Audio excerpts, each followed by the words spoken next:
When I talk to judges around the United States, which I do all the time now, they all say the same thing, which is that we put dangerous people in jail and we let non-dangerous, non-violent people out.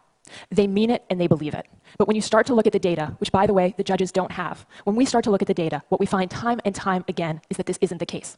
We find low-risk offenders, which makes up 50% of our entire criminal justice population. We find that they're in jail. Take Leslie Chu, who was a Texas man who stole 4 blankets on a cold winter night. He was arrested, and he was kept in jail on $3,500 bail, an amount that he could not afford to pay. And he stayed in jail for 8 months until his case came up for trial, at a cost to taxpayers of more than $9,000. And at the other end of the spectrum, we're doing an equally terrible job.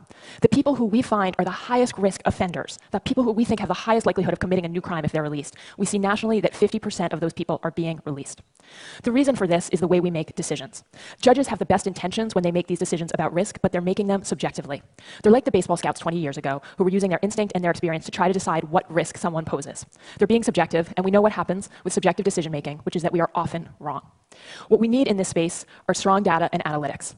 So I went out and built a phenomenal team of data scientists and researchers and statisticians to build a universal risk assessment tool so that every single judge in the United States of America can have an objective scientific measure of risk. And the tool that we've built, what we did was we collected 1.5 million cases from all around the United States, from cities, from counties, from every single state in the country, the federal districts. And with those 1.5 million cases, which is the largest data set on pretrial in the United States today, we were able to basically find that there were 900 plus risk factors that we could look at to try to figure out what mattered most. And we found that there were 9 specific things that mattered all across the country and that were the most highly predictive of risk. And so we built a universal risk assessment tool. And it looks like this. As you'll see, we put some information in, but most of it is incredibly simple. It's easy to use. It focuses on things like the defendant's prior convictions, whether they've been sentenced to incarceration, whether they've engaged in violence before, whether they've even failed to come back to court.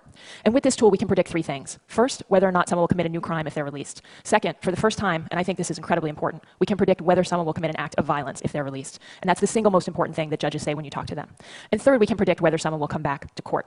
And every single judge in the United States of America can use it because it's been created on a universal data set. What judges see if they run the risk assessment tool is this. It's a dashboard. At the top, you see the new criminal activity score, 6, of course, being the highest. And then in the middle, you see elevated risk of violence. What that says is that this person is someone who has an elevated risk of violence that the judge should look twice at. And then towards the bottom, you see the failure to appear score, which again is the likelihood that someone will come back to court.